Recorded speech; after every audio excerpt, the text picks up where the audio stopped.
Shalom Chavrim, I'm Stephen Ben-Nun. You're watching Israeli News Live. Very glad to be with you again here on World Harvest Television Network. And we have a very powerful two-part message here. This week part 1, next week part 2, about the Arch of Baal, a hidden sign to the world. And before we get into that actual arch, we need to kind of backtrack, go back. I want to look at some biblical prophecies that we've been speaking about for the last couple of weeks and seemingly never being able to get fully to that. So I wanted to take a little bit of your time and let's go back to Ezekiel's prophecy, chapter 35. Verse 5 specifically is what we've been looking at, but we're going to kind of recap just a little bit, starting at verse 2, because it has a lot to do with the Arch of Baal, or the Arch of Palmyra, that has been replicated and put around the different worlds in Trafalgar Square, as well as in New York, being Great Britain, London. It has also appeared in even in India and lately inside of Italy. So we're going to be going into that, but I think we need to do a little bit of backtracking. And of course, I promised I would go deeper into the Ezekiel prophecy for you, because that kind of sets the stage about what we're going to be discussing here. Ezekiel chapter 35, verses 2 through 5. Son of man, set thy face against Mount Seir, and prophesy against it, and say unto it, Thus saith the Lord God, Behold, O Mount Seir, I am against thee, and I will stretch out mine hand against thee, and I will make thee most desolate. I will lay thy cities waste, and thou shalt be desolate. And thou shalt know that I am the Lord. Verse 5, because thou hast had a perpetual hatred, and hast shed the blood of the children of Israel by the force of the sword in the time of their calamity, in the time that their iniquity had an end. Now if you notice, that's two different time periods. The time of their calamity, and a time that their iniquity has an end. This is speaking about Israel, their own biblical time period. Of course, Mount Seir, though, is the location where Esau's descendants once lived. Now, if we were to kind of recap biblically whatever happened to Esau's descendants, and what is this about a hatred of thy brethren, it is more of a spiritual symbolism than anything. Because we know that Esau and Jacob somewhat kind of amended their relationship when Jacob was on his way back home, when he wrestled with the angel of the Lord and overcame, and his name was changed from Jacob, a supplanter, to Yisrael, a prince with God. And of course, Jacob, thinking that his brother Esau was going to kill him when he came down armed with all these men, but just before the arrival, something must have happened to Esau, and he did not do his brother harm, but rather he opened up his arms and accepted his brother back in. But it's clearly a prophecy that would go down through time that we would see being fulfilled. And of course, Esau was settling in the land of Mount Seir, which was on the southern border, southeastern border. In fact, when God commanded Moses and the children of Israel, when they were crossing over, he said to them, do not war against Esau's descendants. Don't even war against Ishmael's descendants there in Moab and Ammon, modern-day Jordan. But when it comes to Esau, his hatred for his brother never ceased. Even under the kings of Saul and David, they were warring against Esau's children and nearly completely wiped them out. In fact, according to the prophecy written in the second book of Kings there, in the first book of Kings where it speaks about these wars, David wipes out all of Esau's children with the exception of one child, and that was Hadad. Hadad escapes the sword of David. He goes to Egypt, is reared under the Pharaoh of that day, and then when he becomes of age, he is given the sister of the Pharaoh's wife to be married to, but he requests to go back to his homeland. But oddly enough, he doesn't go to Mount Seir. Instead, he goes to Syria, later becoming the leader of Syria.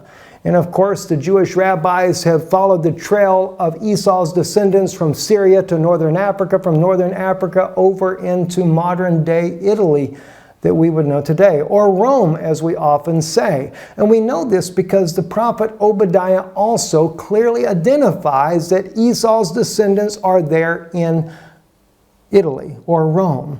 Let's look at this right here where it says in Obadiah chapter 1, of course there's only one chapter in Obadiah, verses 12 to 13. But thou shouldest not have looked on the day of thy brother in the day that he became a stranger. Neither shouldest thou have rejoiced over the children of Judah in the day of their destruction. Neither shouldest thou have spoken proudly in the day of distress. Thou shouldest not have entered into the gate of my people in the day of their calamity. Yea, thou shouldest not have looked on their affliction in the day of their calamity, nor have laid hands on their substance in the day of their calamity. Now, oddly enough, this is speaking about Esau's descendants. We find out as we read the book of Obadiah there that Esau is this one that is not by himself, but we find also that Obadiah says that you were as one with them. Who is the them? Well, it's Syria.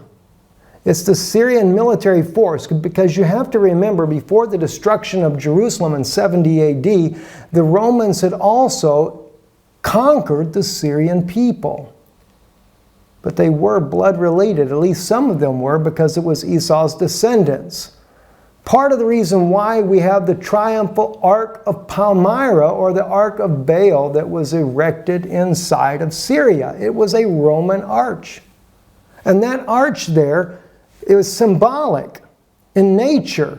And we know also, and don't have time to go into it right now to bring it up, but I think of Revelation when it speaks about Mystery Babylon.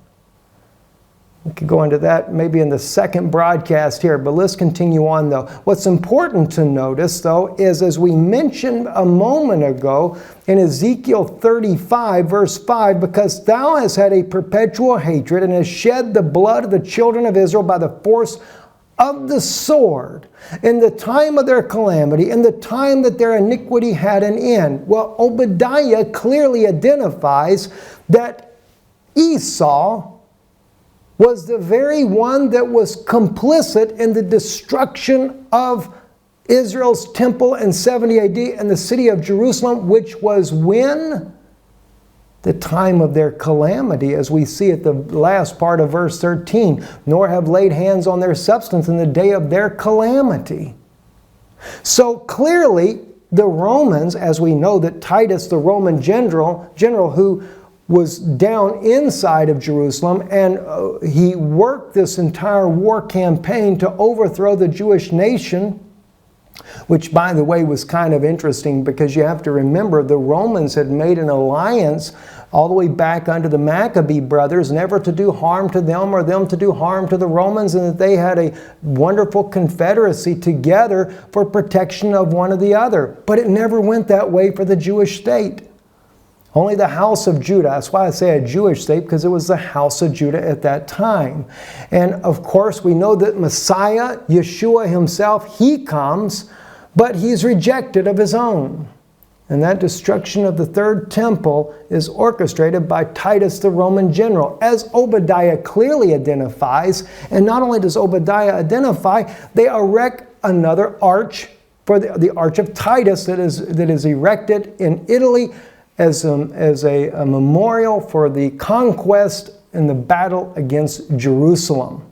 So Rome was very big in erecting these arcs on everything. Every time they conquered a particular province or land, etc., it's become a major thing for them. But I want you to notice so specifically, because Ezekiel speaks about that they would use the sword. And of course, back 2,000 years ago, naturally they were using a sword to do their battles with. That's pretty obvious. But it speaks about also in the time that their iniquity would have an end. Ezekiel says that. Well, the time that Israel's iniquity comes to an end is the modern days that we're living in now, not 2,000 years ago. And this is certainly not a day and time where we go around using a bunch of swords to be able to defeat our enemies. But rather, guns, bombs. In fact, in the Second Intifada inside of Israel, I actually lived there at the time in September of 2014 and experienced a suicide bombing myself. So I know full well what that's like. But a strange thing happened when the Palestinian groups began what they called the Third Intifada.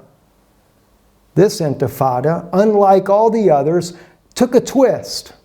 It was no longer the suicide bombers blowing themselves up, but instead it started off with a knife. In fact, my wife and my family, we were there at the very first stabbing of the Third Intifada, not knowing an Intifada had begun, but they drug out a man from a bar that had blood all over his feet, laid him onto the ground there, and it was right there near Jaffa Street at late at the night when all the young Jewish people were out enjoying the evening of during this right after Sabbath, and this man had been stabbed to death. And the Third Intifada had begun. Of course, car rammings and shootings were also part of the Third Intifada, but if you look up the statistics, there are more stabbings than anything else in this Third Intifada, which brings us to identify this biblically, seeing that Ezekiel clearly says that they would be, by the power of the sword, that it would be Mount Seir or Esau's descendants that would bring Israel down by the power of the sword. At the time of their calamity, 70 AD, and at the time that their iniquity would have an end. Watch what Daniel chapter 9 verses 23 and 24 speak about. Now I know this is going into the 70 weeks of Daniel. Can't go into that this particular time frame, but we're going to touch a little bit about it. At the beginning of thy supplications, the commandment came forth, and I come to show you, or show thee, for thou art greatly beloved. Therefore understand the matter and consider the vision. Gabriel speaking to Daniel, that is. 70 weeks are determined upon thy people and upon thy holy city to finish the transgression, to make an end of sins, and to make reconciliation for iniquity, and to bring in everlasting righteousness, and to seal up the vision and prophecy, and to anoint the most holy. Watch here though, the Septuagint reads that last part of the verse, for sin to be ended, and to seal up transgressions, and to blot out the iniquities, and to make atonement for iniquities. Isn't that fascinating?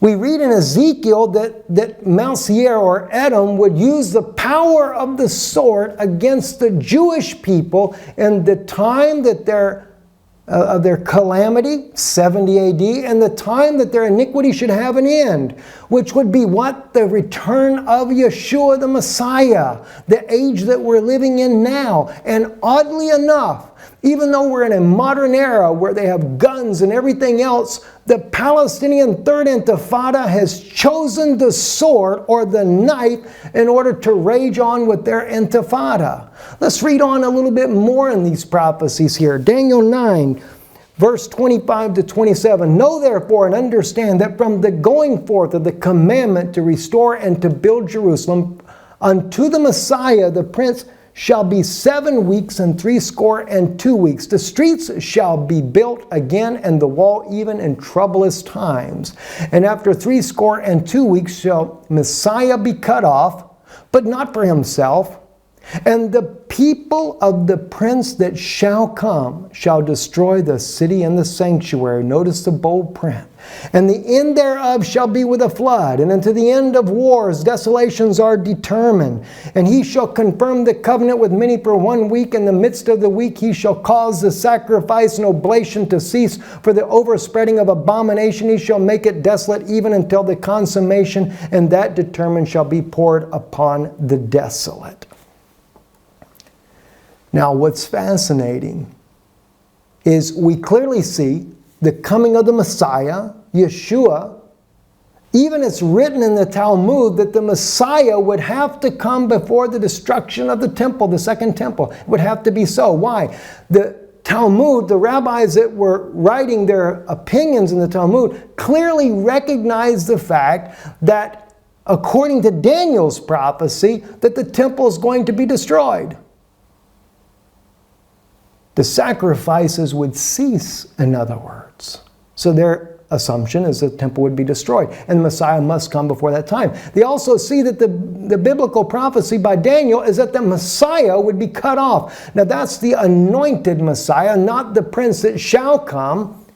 an anointed prince, I should say, the Messiah, the Mashiach, was an anointed prince.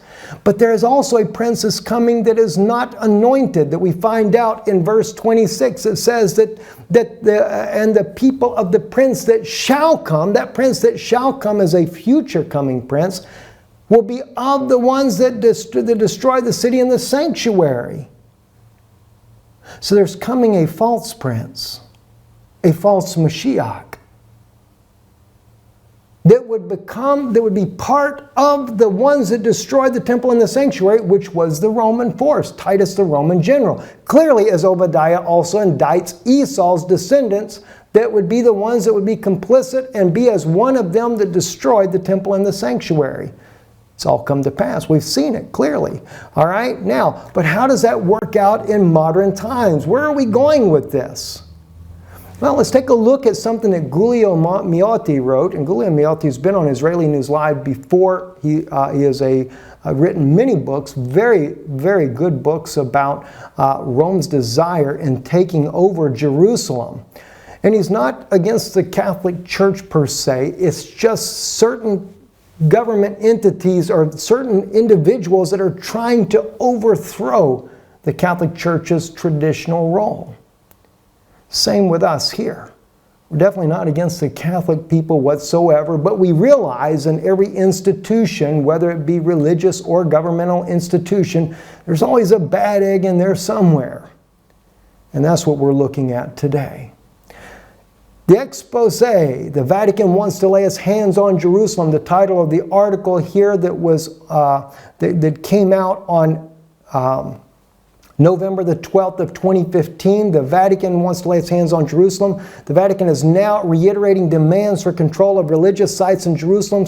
Jordan's occupation in 1948 to 1967 didn't bother them, writes Giulio Miotti. Now, inside of his article, he has some very interesting comments that he quotes from one particular Vatican cardinal. And I want to read that to you here from his November 12th article of 2015. Peace negotiations in the Middle East must tackle the issue of the status of the holy sites of Jerusalem. Cardinal Jean-Louis Tauran, head of the Vatican Council for Interreligious Dialogue, declared several days ago in Rome. The Vatican's former foreign minister asked to place some Israeli holy places under Vatican authority, alluding to the Cenacle on Mount Zion and the Garden of Gethsemane at the foot of the Mount of Olives in Jerusalem. The first site also houses what is referred to as King David's tomb. Then he quotes Jean-Louis Tauran, "There will not be peace if the question of the holy sites is not adequately resolved," Tauran said. "The part of Jerusalem within the walls, with the holy sites of three religions, is humanity's heritage. The sacred and unique character of area must be safeguarded, and it can only be done with a special international guaranteed statute." That's pretty strong words right there from a cardinal, saying there will not be peace unless these issues are answered for the Vatican, that they get control over these certain holy sites. Now, regardless of what Cardinal Tauran is actually implying here, it's the way that the Palestinian people under Mahmoud Abbas have taken those words to actually mean. Because, in fact, we have seen where Mr. Abbas, the head of the PLO, the Palestinian Liberation Organization, has taken this to be willing to go forth with these intifadas, with the violence against the Jewish people.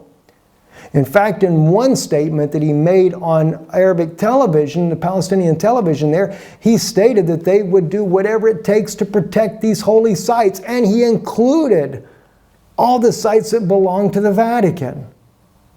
So, President Mahmoud Abbas of the PLO, he's president of the PLO, has taken the very statements by the Vatican and have turned those statements into acts of aggression against the Jewish people using the sword. Now that's what's interesting, because it's no different than it was 2,000 years ago when Titus rolled into Jerusalem. He didn't actually do the dirty work, as many scholars are stating today. They say that it's not Titus that really burned the temple, but instead it was the Syrian military they were using that actually burnt the temple.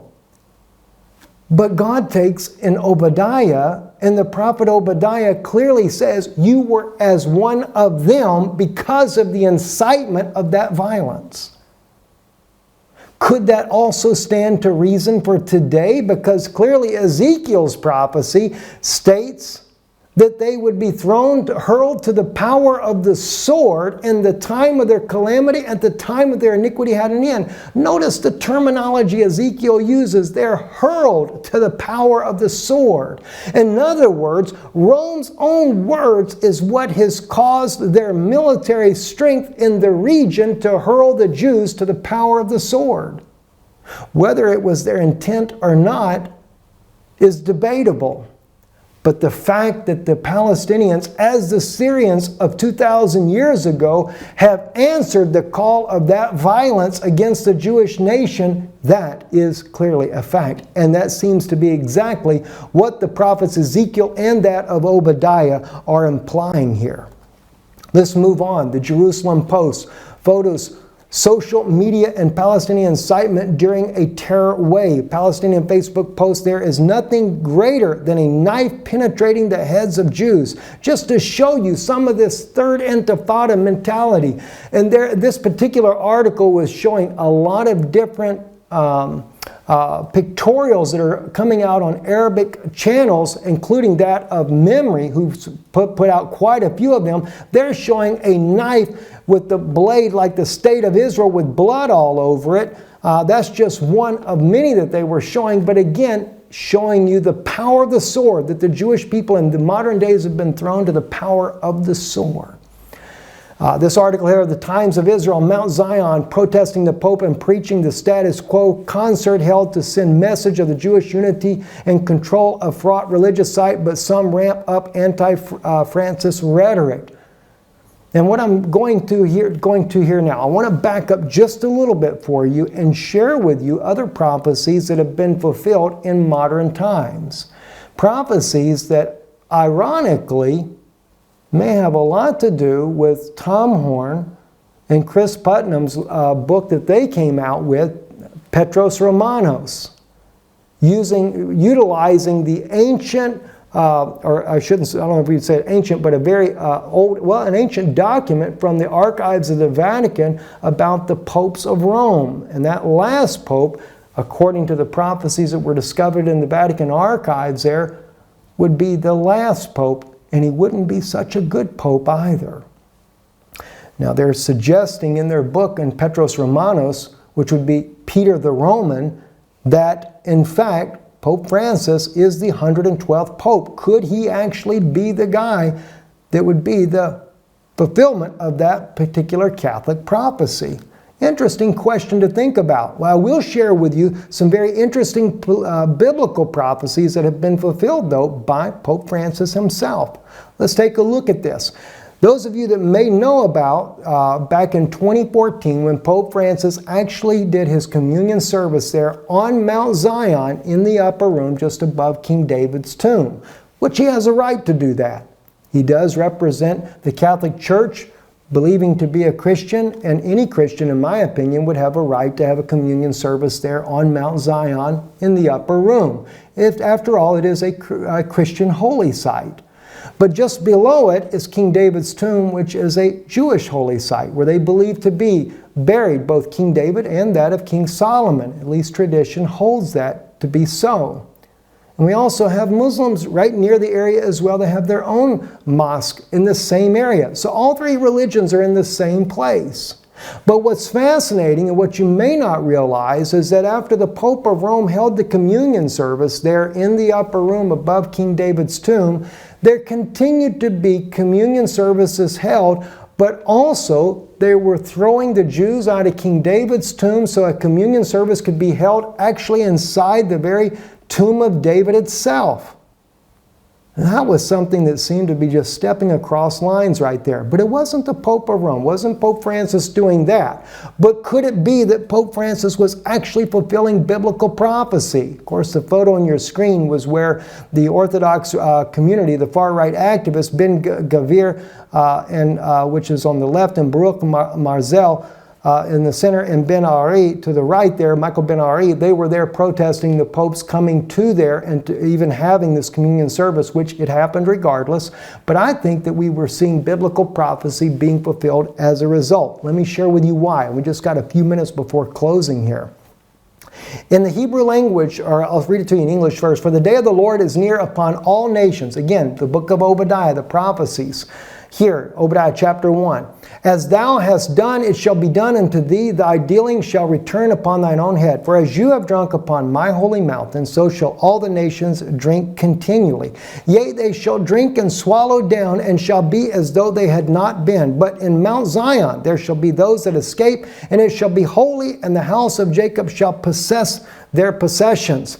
Now, real quick, I want you to look with me there. If you're looking on the screen, look at it in the red in the circle there. On the Hebrew side, it's what's important is the way it's worded in Hebrew. You have drunk upon my holy mountain. Ki ka'asher shatetem al ha-kodeshi ishatu kahagoim tamid.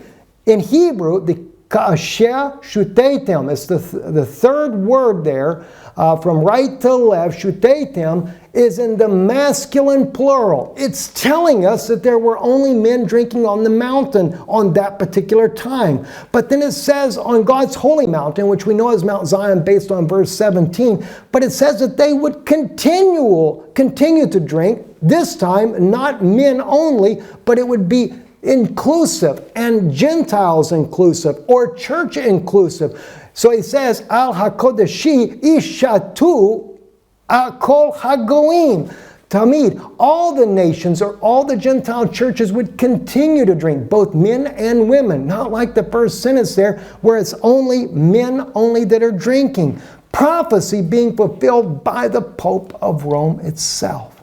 Amazing. Amazing to find this out. Now, we're going to have to go into this next week, and I'll have to share more with you because we're out of time for today. But I wanted to real quick just share with you a little bit. One of the books that I've written, those of you that do not know that I write books, this book here, it's the first book I wrote called Israel, Are They Still God's People? Refuting Israel's Enemies. It's under my pen name, Stephen Denun. My actual name, Stephen Ben-Nun. But if you'd like to get a copy of this book, just visit our website, IsraelReturns.com. If you look on there, you'll see books by Stephen Ben-Nun. And you can find this book and another book I wrote called Yam Suf, Israel's Final Exodus. No doubt I'm sure it'll be a blessing to you, and can't wait to share more with you next week what we're going to be speaking about here, going deeper into the prophecies. And also that Israel, as you can see on your screen now, Israel was created long before 1948. The Jewish people were returning home in the 1800s. I'm Stephen Ben-Nun. You're watching Israeli News Live. Till next week, God bless you and shalom.